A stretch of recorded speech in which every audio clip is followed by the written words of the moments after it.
అసలు father's day third Saturday of June చేస్తారని మీకు తెలుసా?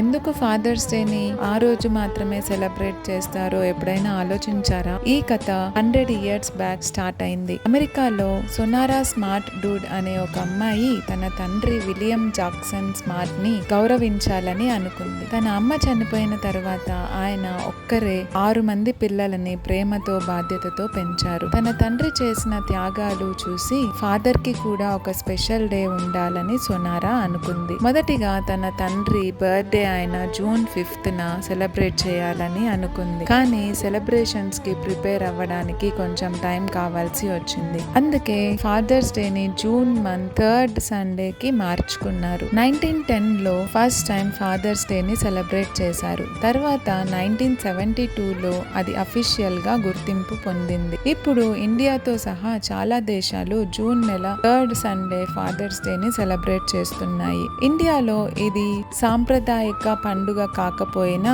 మన నాన్న ప్రేమ కోసం, కష్టం కోసం మరియు త్యాగాలను గుర్తు చేసుకునే ఒక అందమైన రోజుగా గుర్తుంది. అమ్మ మనల్ని 9 నెలలు మోస్తుంది, కానీ నాన్న మనల్ని లైఫ్ లాంగ్ మోస్తూ ఉంటారు. ఫాదర్ అయ్యాక చాలా మంది నాన్నలు తన డ్రీమ్స్, తన ఇష్టాలు, తన హ్యాపీనెస్ ని పక్కన పెట్టి పిల్లల ఫ్యూచర్ కోసం జీవిస్తున్నారు. వాళ్ళ ప్రేమ మాటల్లో తక్కువగా ఉంటుంది, కానీ వాళ్ళ హార్డ్ వర్క్, వాళ్ళ ప్రొటెక్షన్, గైడెన్స్ మరియు సైలెంట్ సాక్రిఫైస్ లో ప్రతిరోజు కనిపిస్తుంది. ఫాదర్స్ డే అంటే గిఫ్ట్స్ ఇవ్వడం మాత్రమే కాదు, మన నాన్నకి ఒక్కసారిగా మనస్ఫూర్తిగా చెప్పడం, నాన్న మా కోసం మీరు చేసిన ప్రతి త్యాగానికి థ్యాంక్ యూ.